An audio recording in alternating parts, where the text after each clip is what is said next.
तत्सत्। अथ सप्तमो अध्याय। अब भगवत गीता का ज्ञान विज्ञान योग नामक 7वां अध्याय प्रारंभ करते हैं। अभी तक हमने पहले अध्याय से लेकर 6वें अध्याय तक क्रमशः भगवत गीता की अध्याय संगति और तदनुसार उसमें निर्देशित विषयों को समझा। 6वें अध्याय का नाम आत्मसंयम योग था। जब तक शरीर, इंद्रियां, मन, बुद्धि और चित्त पूर्ण अनुशासित या एकाग्र नहीं होते हैं, निर्मल नहीं होते हैं, तब तक आत्मानुभूति यानी परमात्म दर्शन होना संभव नहीं है। इसलिए 6वें अध्याय में आत्मसंयम समझाने के पश्चात 7वें अध्याय में ज्ञान विज्ञान योग की विधि से विश्व ही परमात्मा है, यह निरूपण बोध भगवान श्री कृष्ण ने शुरू किया। अतः हम सबको चाहिए कि हमारे शरीर, इंद्रियां, मन, बुद्धि, चित्त आदि को पूर्ण रूप से अनुशासित, एकाग्र और निर्मल करके, शुद्ध करके और फिर परमात्म दर्शन की हम तैयारी करें। ये 7वां अध्याय जहाँ से प्रारंभ होता है भगवान श्री कृष्ण के उद्बोधन से। श्री कृष्ण कहते हैं, मया शक्त मना पार्थ योगम युञ्जन मदाश्रिया असंशयम समग्रम माम यथा ज्ञास्यसि तच्छृणु ज्ञानम ते हम सविज्ञानमिदं वक्ष्यामि शेषता यज्ञात्वा ने भूयोऽन्यत् ज्ञातव्यमवशिष्यते मनुष्याणां सहस्रेषु कश्चिद् यतति सिद्धे यत्तामपि सिद्धानां कश्चिन् मां वेति तत्वतः। इन 3 श्लोकों का सारांश है कि श्री कृष्ण कहते हैं, मन को एकाग्र करके मय्या शक्त मना योगम युञ्जन, जो योग युक्ति में तुझे प्रत्यक्षीकरण में दिखा रहा हूँ उससे मिलकर या जुड़कर मध्य आश्रया, प्रारंभ से अंत तक जैसा मैं समझाऊंगा उसी तरह तू भी प्रारंभ से आखिर तक चित्त को एकाग्र करके समझना, तब संशय रहित और संपूर्ण मुझे जान सकता है। संशय रहित का अर्थ है मैं जैसा हूँ वैसा, और संपूर्ण का अर्थ है जितना हूँ उतना। अभी तू मुझे जैसा हूँ वैसा और जितना हूँ उतना नहीं जान रहा है, केवल मुझे व्यष्टि भाव में शरीरधारी मानव ही मान रहा है।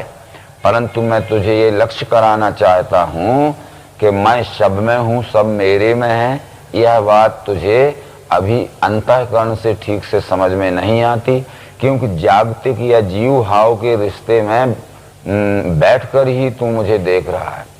तो जब कृष्ण ने ये कहा था कि मुझे संशय है तो संपूर्ण जिस तरह तू जानेगा वो सुन, तो इसके पहले हमें ये विचार करना है, क्या अर्जुन श्री कृष्ण जी को नहीं जानता था? संशय रहित जानता था, ये जागतिक दृष्टि से जानता था। एक रिश्ते में श्री कृष्ण अर्जुन के ममेरे भाई थे, क्योंकि अर्जुन के मामा वसुदेव थे, वसुदेव के पुत्र श्री कृष्ण थे।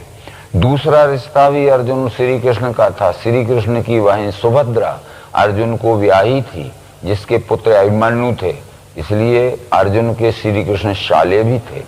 तब फिर पहचानने में क्या अंतर थी? यानी शरीर वैभव की दृष्टि से, जागतिक व्यवहार की दृष्टि से पहचानना अलग होता है और गुण कला वैभव की दृष्टि से पहचानना अलग होता है। वो गुण कला वैभव की दृष्टि से कृष्ण अपने अवतार पद यानी विश्व रूप निरूपण कराने वाले पद की पहचान के विषय में अर्जुन को कहते हैं। वो विज्ञान युक्त योग ज्ञान के द्वारा ही मेरी पहचान होती है, केवल शब्दों में कहने से पहचान नहीं होती है। शब्दों में कहे हुए को विज्ञान यानी प्रत्यक्षीकरण में दिखाते हुए पहचान कराई जाती है। ये मैं पूरा ही तुझे विज्ञान युक्त ज्ञान कहूंगा और तू पूरा ही समझेगा, तो फिर ज्ञातव्यम अविशिष्टे, यानी पूरा पहचानना शेष नहीं रहेगा, पूरा ही जानना है।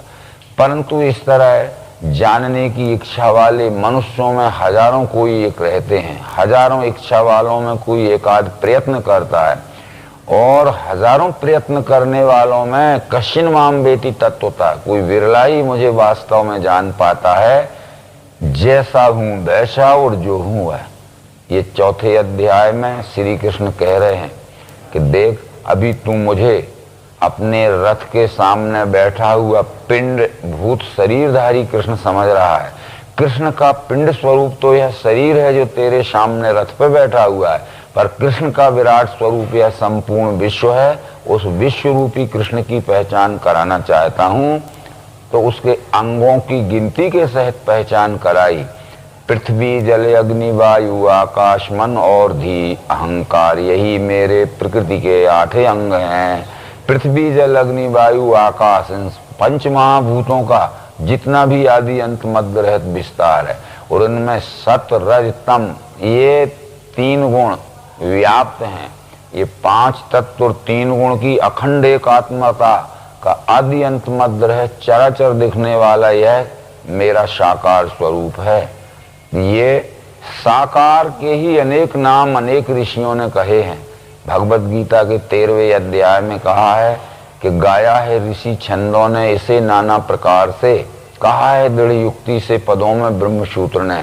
अनेक ऋषियों ने संतों ने अपने अपने देश कालोचित भाषा में इस सगुण या साकार के क्षेत्र अपरा क्षर आदि बहुत से नाम कहे हैं, परंतु वो सब नामों का अर्थ 5 तत्व 3 गुण की अखंड एकात्मता में जुड़ा हुआ ये विश्व ही परमात्मा का साकार स्वरूप है।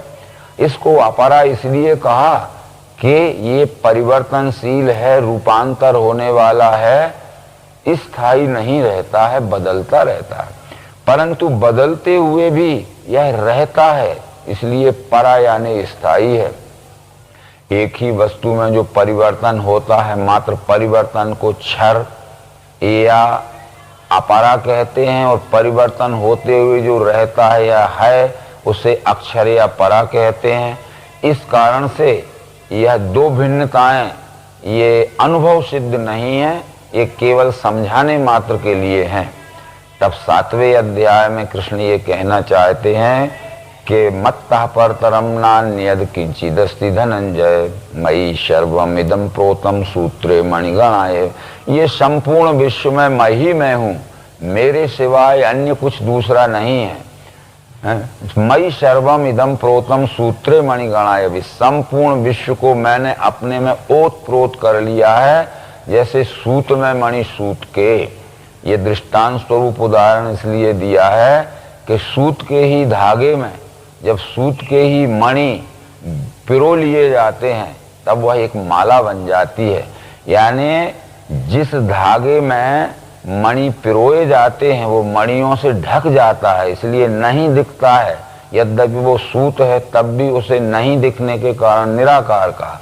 और जो मणि पिरोए गए हैं वो दिखते हैं, इसलिए उन्हें साकार कहा गया। धागा पिरोया है वो भी सूत्र है, और जो पिरोए गए हैं वो भी सूत्र है, परंतु न दिखने के कारण उसको साकार निराकार कहा गया। परंतु सब सूत ही सूत है। ये बातें अन्य संतों ने भी कही थी। जैसे कबीर ने कहा था कि वो अलख पुरुष जो परमात्मा है, अलख पुरुष ने किया विचारा, लख 84 धागा डारा, 5 तत्व की गुदड़ी बीनी, 3 गुणों से ठाड़ी कीनी, तामे जीव ब्रह्मरु माया समर्थ ऐसा खेल बनाया। अलख पुरुष कहते हैं उस विश्वरूप परमात्मा ने जब सृष्टि रचना का अपना संकल्प निर्धारित किया तो लख 84 धागा डाला, 84 लाख योनियों में धागा यानी डोरा फैला दिया। 5 तत्व की गुदड़ी बीनी, 3 गुणों से ठाड़ी कीनी, 5 तत्वों का खड़ा और 3 गुणों का आड़ा धागा डाल के फंसा दिया, वो एक वस्त्र बन गया। तामे जीव ब्रह्म माया, उसी में जीव है, ब्रह्म है और माया है। ये माया क्षर है, जीव अक्षर है और ब्रह्म पुरुषोत्तम है कबीर के सिद्धांत से। तब उनका व्यापार कपड़े का था, इसलिए कपड़े पर उन्होंने ब्रह्म ज्ञान घटाया है, कहीं धातु पर घटाया गया है। जब कपड़ा बन जाता है तो निश्चित है कि कपड़े अनेक प्रकार के रहते हैं, लाल पीले हरे नीले, पट्टे चौकड़ी लंकलाट लट्ठा प्रिंट आदि। तो ये कपड़ा ही जीव है, क्योंकि जीव भी अनेक प्रकार के रहते हैं, गधे घोड़े हाथी ऊंट अनेक प्रकार के, परंतु सब कपड़े सूत के ही बनते हैं, इसलिए कि सब जीव माया से ही होते हैं, परंतु सूत कपास से ही बनता है। इसलिए ब्रह्म माया में जब अपना गर्भ डालता है तब जीव बनते हैं। इस तरह सभी संतों ने इस बात को कहा गया है। परंतु ये कहने के बाद भी केवल शब्द बोध रह गया है, इसलिए लोग शब्द बोध से भ्रमित हो गए, वस्तु दर्शन बोध नहीं हो सका। भगवत गीता में यह वस्तु दर्शन बोध दिव्य चक्षु योग की पद्धति से बतलाया गया है। ये 8वें और 9वें नंबर के श्लोक में इसका डिटेल यानी सुस्पष्टीकरण कर रहे हैं। सर्वांग योग भगवान श्री मायदन चेतन रचा हुआ जो ग्रंथ है, उसके 3रे अध्याय में जो कुछ कहा गया है, ठीक वही भगवत गीता के 7वें अध्याय में समझाया गया है। 3रे अध्याय में ये कहा गया है कि जो स्वरूप दिखता है वह क्षर है, उसमें ओत प्रोत अस्थि भांति प्रिय रूप से मिठास भरी वह अक्षर है, और क्षर अक्षर दोनों मिलके जहाँ लय हो जाते हैं उसका नाम पुरुषोत्तम है। परंतु वो क्षर अष्टांग क्षर साकार, क्षर में 8 अंग होते हैं, यहाँ भिन्ना प्रकृति अष्टधा कहा हुआ है। इस तरह से 4थे अध्याय से सर्वांग योग में जो विशेष स्पष्टीकरण है, अब ये ध्यान में बैठे संपूर्ण सेतु से आदि में क्षर का भाव देखना निज बुद्धि से दिखेंगे, इसमें भाव 8 भिन्न प्रकार के। तो भगवत गीता के 7वें अध्याय के 8वें और 9वें नंबर के श्लोक में उन 5 तत्वों का स्पष्टीकरण दिव्य चक्षु की पद्धति यानी सर्वांग योग में दर्शाए अनुसार किया गया है। रसोऽयमप्सु कौन्ते प्रभास्मि सूर्यो प्रणवा सर्व वेदेषु शब्दा के पौरुषम नृषु। हे अर्जुन, जल में रस रूप से मैं भरा हुआ हूँ। ये जल नामक पदार्थ जो है ये मूल तत्व नहीं है, ये पंचीकृत पदार्थ है, ये 5 का कॉम्बिनेशन है। यदि पानी को हम आंख से देखना चाहेंगे तो उसका रूप दिखता है, उसमें जो रूप दिखता है उतना अग्नि का भी समावेश है। जल को हम हाथ से छुएंगे तो स्पर्श होता है, उसमें जो स्पर्श होता है उसमें वायु का अंश भी समावेश है। उसको हम बजाएंगे तो आवाज आएगी थप थप, तो उसमें आकाश का गुण शब्द भी समावेश है। और जल को सूंघेंगे नाक से तो गंध भी आएगी, तो उसमें पृथ्वी के गुण का भी समावेश है। परंतु जल का मूल तत्व रस तन्मात्र है, तो रसोऽयमप्सु कौन्ते, हे अर्जुन, जल में रस रूप से मैं हूँ। पुण्यो गंधा पृथिव्याम चा, पृथ्वी में गंध रूप से मैं हूँ। ये पृथ्वी या मट्टी दिख रही है, ये तत्व नहीं, ये पृथ्वी या मट्टी 5 तत्वों का सम्मिश्रण है, पंचीकृत पदार्थ है। यानी तो पृथ्वी का रूप देखते हैं तो आंख से दिखता है, उसमें अग्नि तत्व का भी समावेश है अंश रूप से। पृथ्वी को छूते हैं स्पर्श होता है तो वायु तत्व का भी समावेश है। पृथ्वी को बजाते हैं तो आवाज निकलती है तो आकाश का भी समावेश है। और पृथ्वी को हम जीभ से चखते हैं तो उसमें स्वाद या रस आता है, कैसा भी या जल का भी समावेश। परंतु पृथ्वी का मूल तत्व जो है तन्मात्र स्वरूप सूक्ष्म तत्व है, वो गंध तन्मात्रा है। इसलिए पुण्यो गंधा पृथ्व्याम चा, यदि संपूर्ण सृष्टि रचना में पृथ्वी तत्व को देखना है तो गंध रूप से देखा जा सकता है। संपूर्ण चराचर के आदि अंत मध्य रहित रचना में जल तत्व को देखना है तो जीव से चख के रस तन्मात्र के रूप में देखा जा सकता है। संपूर्ण चराचर में अग्नि नामक तत्व को देखना है तो खुली आंख से स्पार्किंग या जो चमक है वो रूप तन्मात्रा से दिख सकती है। इस तरह से ये तत्वों का वहाँ निरूपण है, वो सर्वांग योग में बतलाया गया है। तो इसके लिए कोई पिंड स्वरूप अधिष्ठान अपने सामने अपने को रखना पड़ेगा, ताकि एक एक कण से अपने से संपूर्ण चराचर को हम प्रत्यक्ष प्रयोग में देखकर जानकर एकात्मता में मिला हुआ जुड़ा हुआ अभिन्न अनुभव कर सकें। तो ये पिंड स्वरूप अधिष्ठान जो हमने लिया है, यदि इसमें पृथ्वी देखना है तो पृथ्वी का गुण गंध है, पृथ्वी की बनी हुई क्रियाशील ज्ञानेंद्रिय नाक से सूंघ के देखना पड़ेगा। इसी तरह संपूर्ण विश्व में गंध रूप से पृथ्वी है। इसमें यदि जल तत्व देखना है तो जल का गुण रस है, जल की क्रियाशील ज्ञानेंद्रिय जिह्वा से चख कर प्रयोग करके देखना, जो स्वाद आता है या रस आता है वो रस रूप से जल तत्व संपूर्ण विश्व के चराचर विस्तार में फैला हुआ है।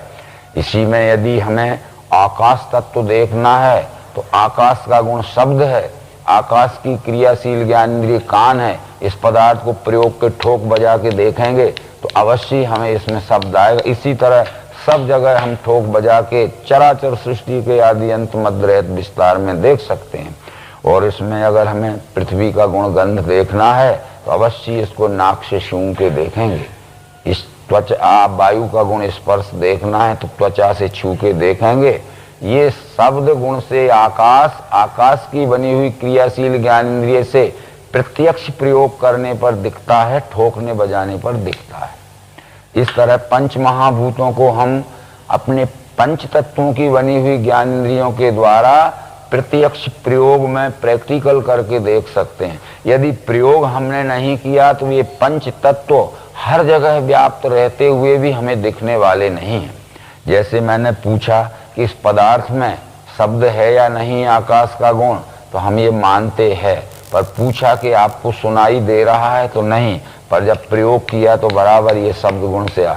जो अव्यक्त रूप से है शब्द वह प्रयोग करते ही व्यक्त, जो सूक्ष्म रूप से है शब्द वह प्रयोग करते ही स्थूल, और जो निराकार है शब्द यहाँ वही प्रयोग करते ही साकार रूप में दिखने लगता है। इस तरह से हमने जो निराकार रूप से पंच शब्द स्पर्श रूप रसगंध तत्व सब में व्याप्त हैं, आदि अंत मध्य रहित चराचर में, वो हमने प्रयोग करके उनको प्रत्यक्षीकरण में साकार में देख लिए। साकार के ऊपर निराकार, निराकार के ऊपर साकार परस्पर भाष्य भाषक हैं और परस्पर अवलंबित हैं, परंतु वो बिना प्रयोग किए ये रहते हुए भी नहीं दिखते हैं। इसके आगे भगवान श्री कृष्ण जी इस ज्ञान विज्ञान योग नाम के 7वें अध्याय में कहते हैं 3 गुणों के विषय में। ये चैव सात्विका भावा राजसास तामसास ये मत्ये वेति तान विद्धि न त्वं तेषु ते मयि। जो सत्वगुण, रजोगुण, तमोगुण हैं, ये पंच महाभूतों में सूक्ष्म क्रिया शक्ति के रूप में ओतप्रोत व्याप्त हैं, परंतु ये सत्रज तम गुण 5 ज्ञान इंद्रियों से नहीं दिख सकते हैं। ये 3 गुणों का बना हुआ हमारे शरीर में जो 6वां साधन मन है, वो मन ही 3 गुणों को जानता है। जैसे कि सर्वांग योग शास्त्र में कहा है कि यहाँ लो 5 तत्वों का सूक्ष्म भेद लखा दिया, इसी में 5 का ब्यौरा पंचीकरण आ चुका। रचना शब्द की सारी 5 को बतला रही, गुण हैं इनके आगे वे तीनों सूक्ष्म रूप हैं। 5 ज्ञान इंद्रियों से वे दिखने के नहीं, कभी जानेगा मन वे तीनों और उनको स्वधर्म को। तो अब मन के द्वारा भी हम ये सत्व रजतम त्रिगुणात्मक अनुभव, जहाँ तक पंच भौतिक सृष्टि का आदि अंत मध्य रह चराचर में विस्तार है, मन के द्वारा प्रत्यक्ष प्रयोग में देखें। मन से भी प्रयोग ही करना पड़ेगा। तो इस वस्तु को जो खड़ी शाखर अथवा शर्करा या बतासा रूपी अधिष्ठान हमारे सामने रहता है, उसको हम घी के साथ मिला के यदि प्लेट में भी रख लें तो गुण का पता नहीं चलेगा। ये 5 ज्ञान इंद्रियों से मन अलग नहीं है। 5 ज्ञान इंद्रियों के अंदर सूक्ष्म रूप से व्यापा हुआ बैठा हुआ। 5 तत्वों से त्रिगुण अलग नहीं है। 5 तत्वों के अंदर सतरस्तम 3 गुण सूक्ष्म रूप से व्याप्त हैं।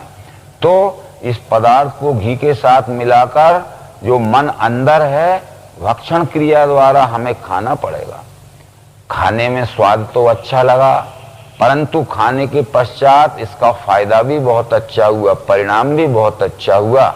उपयोग से लेकर परिणाम तक, शुरू से लेकर आखिर तक, जिस वस्तु का संग करने से हमारे मन को अच्छा ही अच्छा अनुभव आता है, वह वस्तु का सत्वगुण है। ये अध्यात्मविद पुरुषों ने, तत्वदर्शी पुरुषों ने इस तरह प्रयोग में प्रत्यक्ष देखकर ही कहा है। परंतु इसी मिश्री नामक या खड़ी शक्कर नामक पदार्थ को हम पीसकर पानी में मिला के शरबत बना ले तो भी गुण का पता नहीं चलेगा। इसके पीने पर अगर हमारी 1 गिलास पीने पर प्यास नहीं मिटती है तो 2-3 गिलास पीते हैं, तो पीते समय शरबत स्वाद में तो अच्छा ही लगता है, परंतु पीने के पश्चात हमारे मन के ऊपर कुछ बुरा असर पड़ता है। बुरा असर पड़ता है, वो उपयोग में अच्छा, परिणाम में कुछ बुरा। सर्दी जुकाम खांसी खराश गले में दर्द होता है। उपयोग में अच्छा, परिणाम में बुरा। पहले कुछ अच्छा, बाद में कुछ बुरा। ऐसा अच्छा बुरा मिलवा अनुभव जब हमारे मन के ऊपर आता है, उसको शास्त्रीय भाषा में तत्वदर्शी ऋषियों ने रजोगुण कहा। जिस वस्तु का संग करने से कुछ अच्छा कुछ बुरा अनुभव हमारे मन को आवे, वह किसी भी वस्तु का रजोगुण समझ लेना चाहिए। परंतु ये मिश्री नामक पदार्थ जो सॉलिड है, डल्ला है, ठोस है, जब हमने निरा चबाया तो हमारे दांतों में धक्के टक्कर लगी, हमारे मसूड़ों का मांस छिलेगा, चबाने में कष्ट होगा। और चिकित्सा शास्त्र के सिद्धांत से निरे शक्कर का गुण ऊष्मा बढ़ाना है। ये अंदर पेट में जाते ही इसका दुष्परिणाम, ये पेट में डाय जलन होता है, हाथ पांव में दर्द होता है, सिर में दर्द, सिर में चक्कर आना, अनेक प्रकार के दुखदाई परिणाम दिखते हैं। उपयोग से लेकर परिणाम तक, शुरू से लेकर आखिर तक संसार की किसी भी वस्तु का संग करने से जो हमारे मन को बुरा ही बुरा अनुभव आता है, उसको शास्त्रीय भाषा में तत्वदर्शी ऋषियों ने तमोगुण कहा। इस तरह हम संसार की सभी वस्तुओं में मन के द्वारा संग करने पर त्रिगुणात्मक अनुभव कर सकते हैं, ये निश्चित है। बस इसके सिवाय तीन गुणों को पहचानने के लिए हमारे पास कोई भी ये प्रैक्टिकल डिमॉन्स्ट्रेशन का साधन नहीं है। अगर हम इस तरह प्रयोग में प्रत्यक्ष करके न देखेंगे तो गुणों की पहचान ही नहीं हो सकती। भगवत गीता के 18वें अध्याय के 40वें श्लोक में श्री कृष्ण ने कहा है कि प्रकृति से होने वाले गुणों से तीन मुक्त है। ऐसी वस्तु धरती में, सुरों में, स्वर्ग में नहीं, तीनों लोक में खोजने पर भी जहां तक पंचतत्वात्मक रचना है, कोई ऐसी वस्तु नहीं मिलेगी जिसमें तीन गुण ना हो। पर संग करेंगे तब मन ही तीन गुणों को पहचानेगा, क्योंकि मन पर प्रत्यक्ष अनुभव आता है। इसके दूसरे उपाय ये भी है, यद्यपि ये जल्दी गुणों का परिणाम देखना है तो जल्दी ही वस्तु का संग हमें करना पड़ेगा, परंतु गुणों की सूक्ष्म क्रिया शक्ति नेचुरल अपने आप परिवर्तन होती, क्योंकि ये तीन गुण ही उत्पत्ति, स्थिति, लय का कारण होते हैं। ये परिवर्तन प्रकृति के गुणों की कार्य स्वरूपणी लीला है। यदि हम किसी कारण से बीमार हो जाते हैं तो हम डॉक्टर के पास जाते हैं। डॉक्टर हमारा परीक्षण करके हमें टैबलेट्स लिख देते हैं। हम टैबलेट्स एक स्ट्रिप में खरीद के लाते हैं। स्ट्रिप में यह दवा सन 1991 के जनवरी में बनी है और यह दवा जनवरी सन 1994 में एक्सपायर हो जाएगी। उसको हाथ मत लगाना, अलमारी में रख देना। धीरे धीरे धीरे धीरे सन 91 जनवरी की बनी हुई दवा सन 1994 के जनवरी में उसका गुण बदल जाएगा। म्याद जाने के बाद दवा खाओगे तो रिएक्शन हो जाएगा और म्याद के अंदर दवा खाओगे तो सुखदायी परिणाम होगा। अतः गुण प्राकृतिक ही बदलता है, परंतु जल्दी गुणों का परिवर्तन देखना है तो अवश्य ही अपने ये स्थूल मन से, यानी क्रियाशील मन से उस वस्तु का जिसमें प्रसुप्त अवस्था में तीन गुण संग करके देख लीजिए, तुरंत ही परिणाम का पता लग जाएगा। इस तरह से ये तीन गुण भी भगवत गीता के 7वें अध्याय में बतलाए गए हैं, जो हैं सतोगुणी भाव, जो हैं राजस्तामसी। मेरे में ये न मैं इनमें जानो ये मुझसे हुए। ये सत्वगुण, रजोगुण, तमोगुण और शब्द, स्पर्श, रूप, रसगंध, 5 तत्व, ये सब मेरे साकार स्वरूप में है, मेरे साकार स्वरूप के आधारित हैं। साकार स्वरूप इनके आधारित नहीं है। यदि साकार नहीं है तो ये 8 अंग रह ही नहीं सकते हैं। यदि साकार है तो उसमें ये 8 अंग समुच्चयता से जुड़े हुए रहते हैं, इस कारण से कहा। परंतु आगे कृष्ण कहते हैं कि जो हैं इन तीन गुणों के ही भावों में सब जगत ये भूला है, इससे भूला मुझे अव्यय श्रेष्ठ को।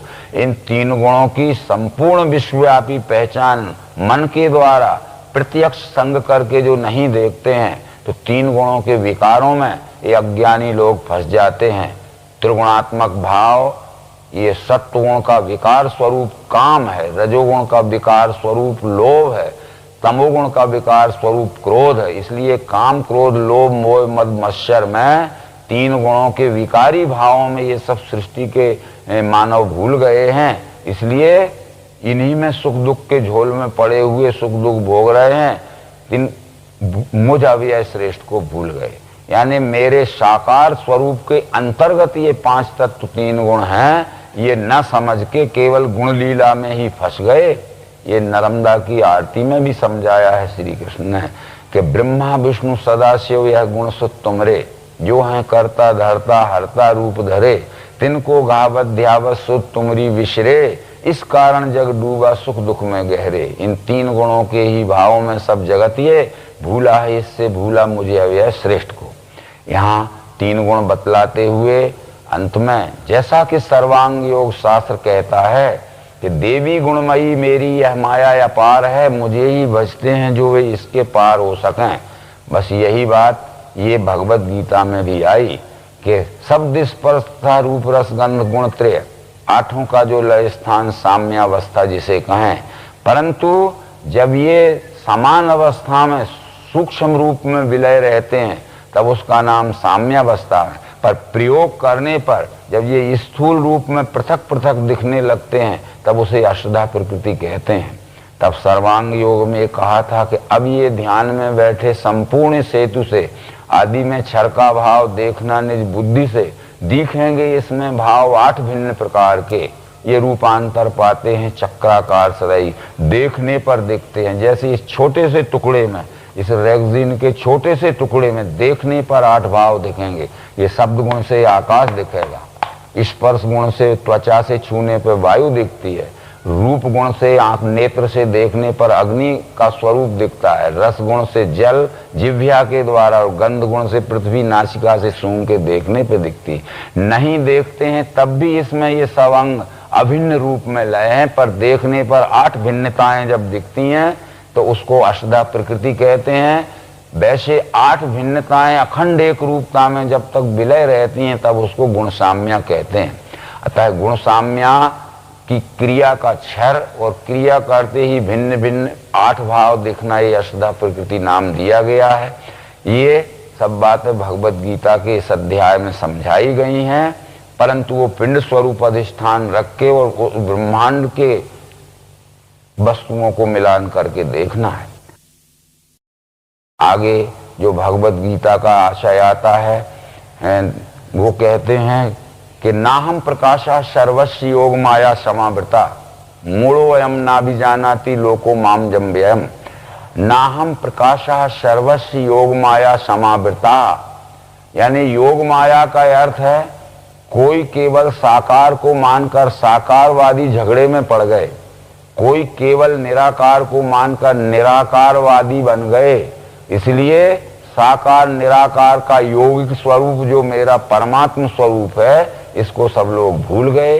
इसलिए भूल जाने के कारण ही साकार निराकारवाद खड़ा हुआ। ये साकार ही जड़ है, निराकार ही चैतन्य है। ये जड़ चैतन्यवाद साकार निराकारवाद खड़ा हुआ।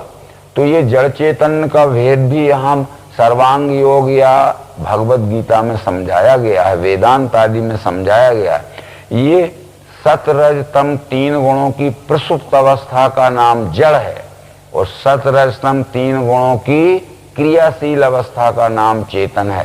खाद्य पदार्थों में ये तीन गुण सत रज तम प्रसुप्त अवस्था में, हलचल रहित अवस्था में, पर हम भक्षण क्रिया द्वारा जब खा लेते हैं, खाने के बाद ये सत रज तम तीन गुण की गुण में घर्षण होते ही, टक्कर होते ही ये कब बात पित्त नाड़ी के रूप में हलचल करने लगते हैं।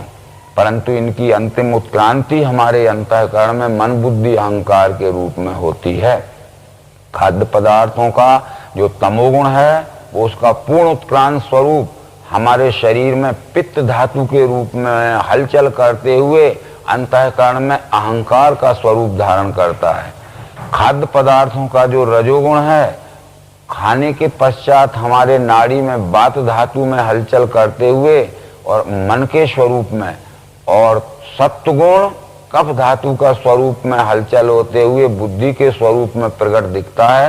ये सत रज तम तीन गुण ही मन बुद्धि अहंकार का के रूप में स्थूल हैं। इस तरह ये भगवत गीता के ज्ञान विज्ञान योग नाम के 7वें अध्याय के 4थे मंत्र का स्पष्टीकरण हमने यहाँ इस दृष्टि से समझा। पृथ्वी जल अग्नि वायु आकाश मन और धी अहंकार यही मेरे प्रकृति के 8 अंग हैं, भिन्ना प्रकृति अष्टधा। उसका डिटेल में स्पष्टीकरण पृथक करके हमने समझ लिया। परंतु अब ये जो साकार निकार निराकार का द्वैतवाद है, जो जड़ चैतन्य का द्वैतवाद है, ये द्वैतवाद निरसन होने के लिए यह प्रयोग समझ लेना बहुत जरूरी है नहीं कोई जड़वादी बनेंगे, कोई चेतनवादी बनेंगे, साकार निराकारवाद के झगड़े होंगे। आज इस संसार में करीब हजारों मत पंथ संप्रदाय हैं। इसमें आधे मत संप्रदाय कहते हैं साकार सत्य है और आधे कहते हैं निराकार सत्य है, साकार झूठा है।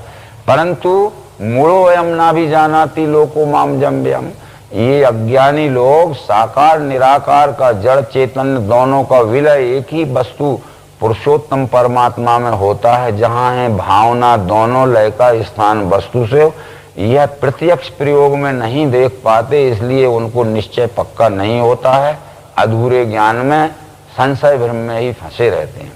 इसके पश्चात आगे वो कहते हैं कि ढका है छिपा हूं योग माया से, सबों को दिखता नहीं, मूढ़ लोग नहीं जाने मुझको अव्यय, और देवी गुणमयी मेरी यह माया अपार है, मुझे ही बचते हैं जो इसके पार हो सकें। ढका है ज्ञान माया से आसुरी वृत्ति हो चुकी, नराधम दुराचारी मूढ़ मुझको नहीं बजे। न माम दुष्कृतनो मूढ़ा प्रपदन्ते नराधमा, मायाप हृत ज्ञाना आसुरम भाव माश्रिता। इससे आशा है कि अविद्या माया से जिनका ज्ञान ढक चुका है, ऐसे अधम पुरुष दुराचारी मनुष्य इस विश्वरूप परमात्मा को नहीं जानते। अविद्या माया का अर्थ है अज्ञान और विद्या का माया का अर्थ है विज्ञान। तो अविद्या के अंधेरे में जो पड़े हैं उनको साकार निराकार का भेद मालूम नहीं होता है अज्ञान के अंधकार के कारण, और जो विद्या माया के यानी विज्ञान के प्रकाश में आ गए हैं उन्हें साकार निराकार की अखंड एक रूपता विश्वरूप परमात्मा में ये दिखती है। तब वेदों में भी ये बात जरूर बतलाई गई है। आयुर्वेद के 40वें अध्याय का नाम ईशावास उपनिषद है। उसमें कहा है अंधम तमा प्रविशन्ति अविद्यामुपास्ते ततो भूयिवते तमो या विद्या अमृता। जो अज्ञानी हैं, जो अविद्या में पड़े हैं, वो गहरे अंधकार में गिरते हैं, और जो ज्ञानी हैं, केवल शब्द ज्ञानी हैं, वो अज्ञानियों से भी ज्यादा गहरे अंधकार में पड़ते हैं। परंतु शब्दों में कहे हुए को जो प्रत्यक्षीकरण में देख लेते हैं, अविद्याम मृत्युम तीर्थवा विद्या मृत्यु सुनते, अविद्या के अंधकार से द्वैत भ्रम के पार जाकर जो विद्या के यानी विज्ञान के प्रकाश में आ जाते हैं, तो अमृत असुनते, वो संशय भ्रम से छूटकर अमृत को प्राप्त होते हैं। अतः यह विद्या क्या है? अध्यात्म विद्या, विद्या नाम, ये दिव्य चक्षु योग को ही अध्यात्म विद्या कहा गया है। तो इस तरह से ये मुझको भजते हैं भरत श्रेष्ठ पुण्यवान, ज्ञानी जिज्ञासु अर्थार्थी, 4 प्रकार से। ये ज्ञानी जिज्ञासु अर्थार्थी और आर्थ, इस तरह 4 प्रकार के भक्त इस संसार में मिलते हैं। आर्थ या निरे अज्ञानी या तमोगुणी है। अर्थार्थी ये अपने अनेक प्रकार के सुख भोगों के मनोरथ पूरा करने के लिए जो अनेक पूजा पाठ पुरस्चरण करते हैं, ये ज्ञानी हैं। परंतु जो जिज्ञासु हैं वो विज्ञान की सीमा में तो पहुंच गए हैं, यानी परमात्मा जानने के इच्छुक हैं, परंतु उनको युक्ति नहीं मिलती है और स्वयं के बुद्धि में विवेक नहीं रहता है। तो जिज्ञासा रहते हुए भी वो मत पंथ संप्रदाय में फंस सकते हैं। जैसे एक उदाहरण दिया जाए कि हम स्वर्ण धातु के खरीदने के इच्छुक हैं, परंतु स्वर्ण धातु की हम परख नहीं जानते हैं, तो हम गलत भी खरीद सकते हैं।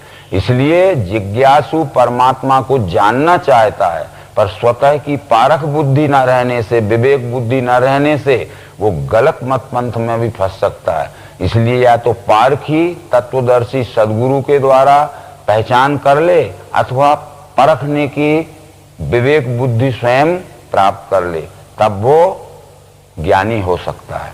इसलिए ये 3 प्रकार के भक्तों की भी श्रेष्ठता बतलाते हुए कृष्ण जी ने ये कहा कि ये सब श्रेष्ठ हैं, इनमें ज्ञानी मेरा स्वरूप है, मेरे में मिलके भी वो प्रेम से मुझको भजे।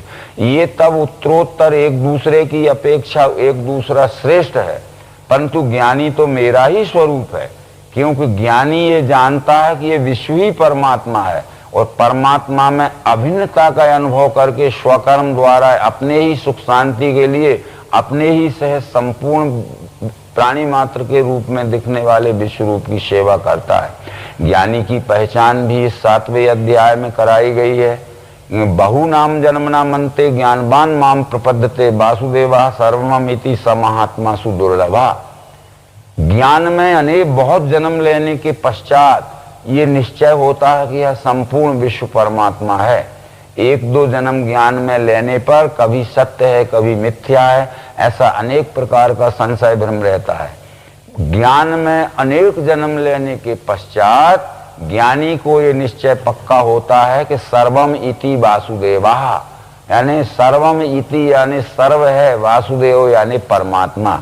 ये परमात्मा का एक नाम वासुदेव भी है, क्योंकि पुराणों में इसके अर्थ स्पष्ट किया गया है।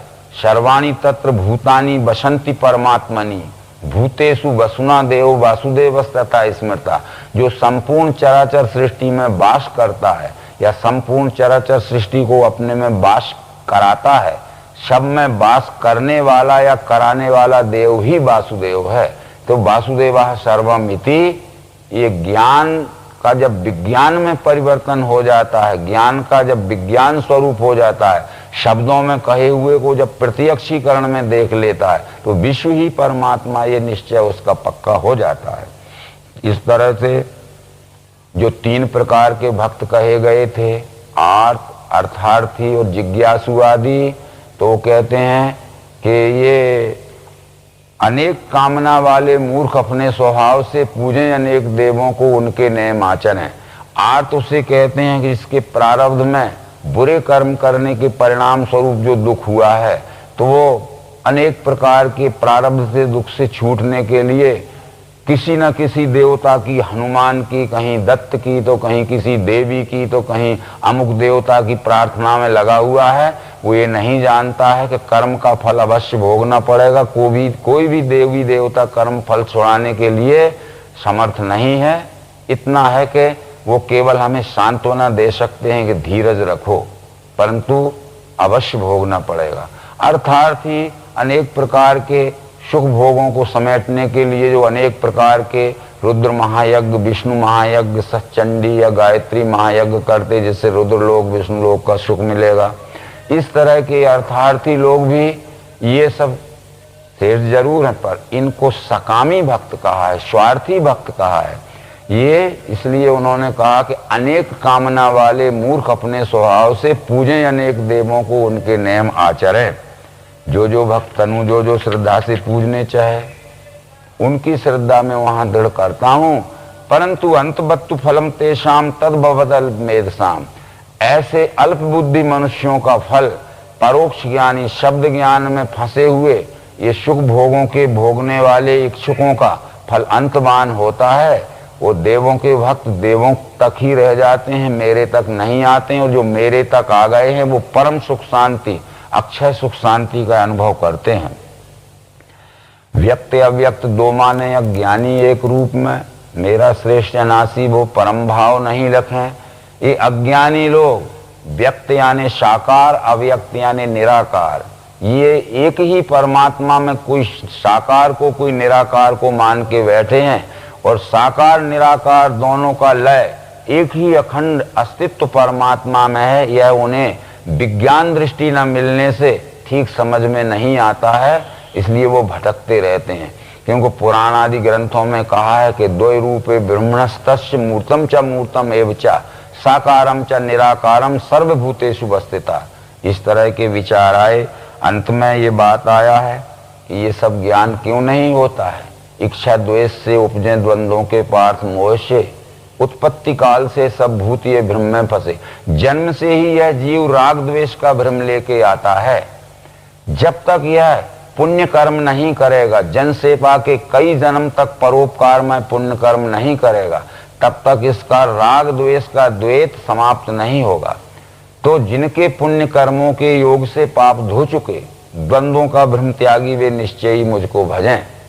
ये पुण्य कर्म करते करते जिनके बुद्धि में का द्वैत भ्रम निकल गया है, ये द्वंद्व रहित मनुष्य, साकार निराकार आदि के द्वैत रहित मनुष्य, ये एक ही अखंड परमात्मा का अनुभव करके भजन करते हैं। जो मेरे ही सहारे से करे हैं यत्न मुक्ति का, वो ब्रह्म जानते हैं अध्यात्म सब कर्म ही। अब यहाँ जो पहले श्लोक में कहा था 7वें अध्याय के मेरा आश्रय लेके, मेरी युक्ति का आश्रय लेके जो मुझे जानते हैं वो मुझे पूरा जानते हैं। फिर यहाँ उसका पुष्टिकरण उपसंहार के समय करते हैं कि जो मेरे ही सहारे से, जो मेरी बतलाई हुई युक्ति के सहारे से इस विश्व रूप परमात्मा को जानना चाहते हैं, तो वो अधिभूत, अधिदेव, अधियज्ञ इस त्रिपुटी में इस विश्व रूप परमात्मा को जानते हैं। अधिभूत उसका 5 तत्व 3 गुण की अखंड एक रूपता का सगुण भाव है। अधिदैव उसमें व्यापा हुआ अस्थि भांति प्रिय से निर्गुण भाव है। ये अधिभूत और अधिदेव यानी सगुण और निर्गुण दोनों का जहाँ लय हो गया है, वो अधियज्ञ स्वयं विश्वरूप परमात्मा है। ऐसा पुण्यवान पुरुष ही जान सकते हैं। और जो अभी अपने बुरे कर्मों के परिणाम स्वरूप तमोगुणी, रजोगुणी, अनेक मलिन भावनाओं में पड़े हुए हैं, वो नहीं जान सकते। आशय अधिभूत दैवी यज्ञ जाने इन सहजो मुझे, प्रयाण काल में भी वे शांत चित्त मुझे लगे। इस तरह त्रिपुटी योग की दृष्टि से, जो कि दिव्य दृष्टि की सप्रयोग प्रत्यक्षीकरण की युक्ति में प्रत्यक्ष प्रयोग में दिखाई जाती है, इस त्रिपुटी में यह विश्व ही परमात्मा स्वरूप है। जो जान लेते हैं तो वो परम सुख शांति का अनुभव कर लेते हैं, यानी उन्हें मनुष्य जन्म लेने की अंतिम सिद्धि, जो परम सुख शांति है, जो परम आनंद है, वो प्राप्त हो जाता है। इस तरह ये बतलाते हुए ये भगवत गीता का ज्ञान विज्ञान योग नाम का 7वां अध्याय संपूर्ण होता है।